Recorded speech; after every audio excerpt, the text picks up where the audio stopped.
With phishing, ransomware and other cyber attacks on the rise in South Africa, ESET has published an article on how businesses can be more digitally secured this year.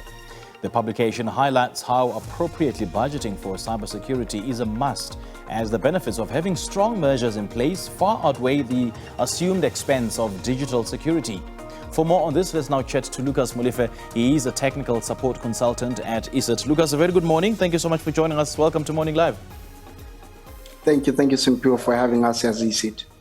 It's an absolute pleasure. Now, first of all, tell us more about South African businesses and why they need digital security. As you have mentioned, with phishing and ransomware and other cybersecurity on the rise in South Africa, what we have seen is that, for example, the estimated loss or what that can cost actually the whole world is basically about 192 trillion to $10 trillion. This is how important cybersecurity for business is. For example, in South Africa, we are actually the third highest number of cybersecurity victims in the world. So it is very important that how we take cybersecurity as businesses and consumers in doing this. For example, with businesses, data breaches can happen, financial losses, damage of reputation. These are things that can actually take the company out within 6 months of a cybersecurity attack. Thank you. You just said that South Africa is, the third biggest country with cyber crime or cybersecurity, challenges here in South Africa. Where are we dropping the ball, or where are businesses dropping the ball in terms of protecting themselves from cyber crime? Look, if we look at the actual article that we've just published, right, there's a shortage in the personnel in cybersecurity. Now, because of that, South Africa is actually getting hit because not only are we not fully equipped with the personnel, but some of South African companies are not taking this as a serious thing, right? Now, for example, if you look at what happened with Transnet, if you look at what happened with the Justice Department, if you look at what happened recently with Post South Africa, these are things that we actually, as South Africa, need to take very seriously. And if we don't, we'll actually be more victims of actually cybersecurity. And Lucas, what needs to be considered when budgeting for cybersecurity in one's business? Very important. Look, organization size is very important, the industry we are operating in, and the risk of the profile, right? But not only that, training is a very essential thing that businesses need to actually put in consider when budgeting for this, right? For example, cybersecurity awareness training.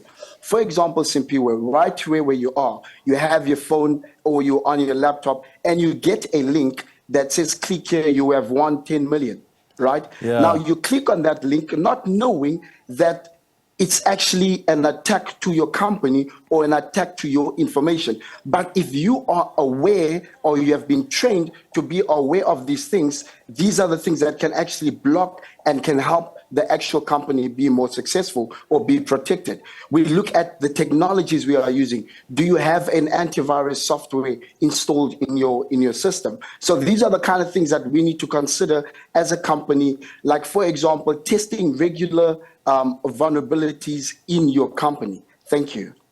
Lucas, you've touched on a very important subject, that of clicking on suspicious links. I know that some people still don't take seriously the calls by, cybersecurity companies against clicking on suspicious links. So can you just educate us on what that does and how, we place ourselves under, being vulnerable when clicking such? Okay, so what basically happens, the hacker does what we call a phishing attempt. Right now, a phishing attempt will click, for example, you click and it says you have won the 10 million. Then it will want your details, your name, your surname, your contact number, sometimes your ID number.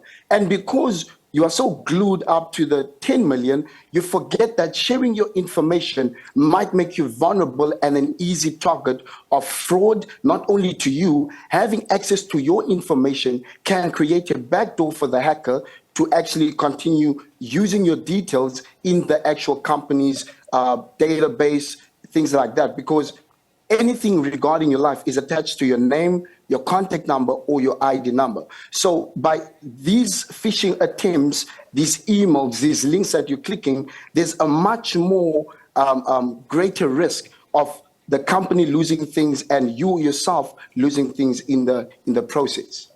And I can't help but notice how people get so excited when they receive emails about a certain sheikh or, a certain Dubai billionaire who says that he's left 120 million rand after he died because he doesn't know where to distribute the money to. And people just jump at that opportunity of receiving $120 million from out of nowhere.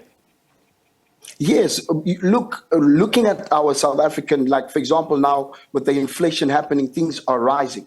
So the minute you get an email stating that you've just won this or there's money available for you that was left by your aunt or your uncle, you don't even know, you take grasp of that because what the situation is surrounding you is I want to do anything possible to actually be taking that, but not knowing that it's actually a cybersecurity attack on you, a crime that is being committed at that time, and you're not aware because of knowledge. You do not have the knowledge in understanding what can actually happen when you share that information.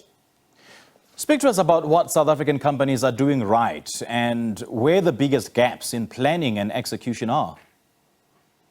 Look, as South Africa, right, we are taking cybersecurity seriously. But however, there is still a need for more investments, right? With a major gap in the IT security personnel, hence training is a very important thing.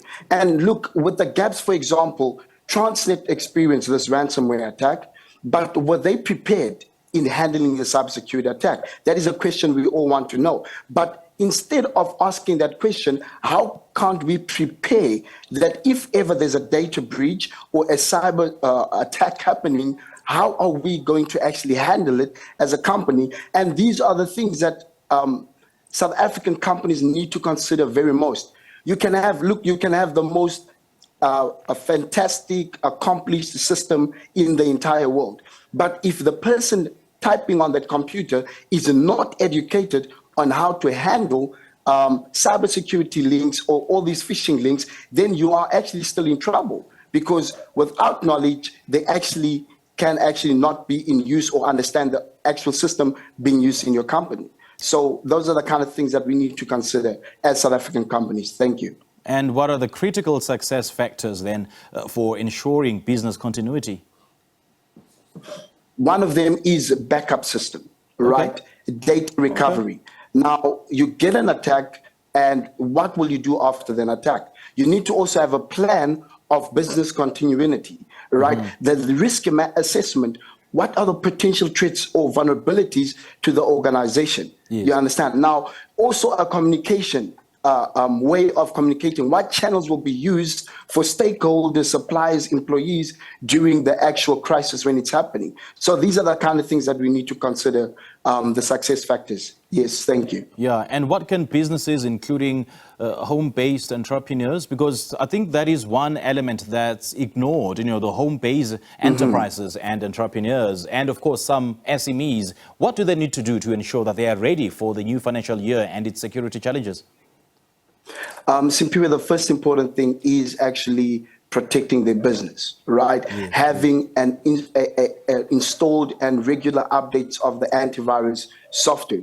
For example, us as ESET Protect, we offer a complete multi-layer protection for endpoint, cloud application, as well as emails. So in a case like the examples we were making, click on the links and things like that. Now, if you use one of our products, when you click on the link, it tells you, hey, this is malicious. So immediately your attention is caught and you will no longer continue with that. Now, another thing that they need to consider is using a strong and a unique password.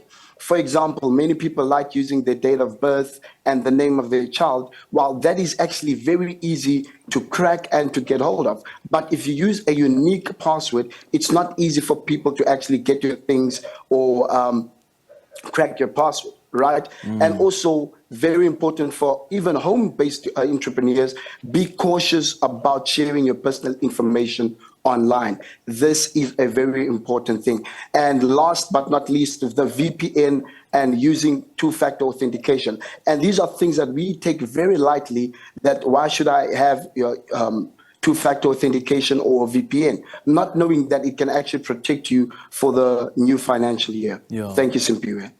All right, Lucas, great chatting to you. Thank you so much for sharing your thoughts with us. You're welcome. Thank you. Then. That was ESET's Lucas Molefe, and he's been speaking to us about how the country's businesses can be more digitally secured.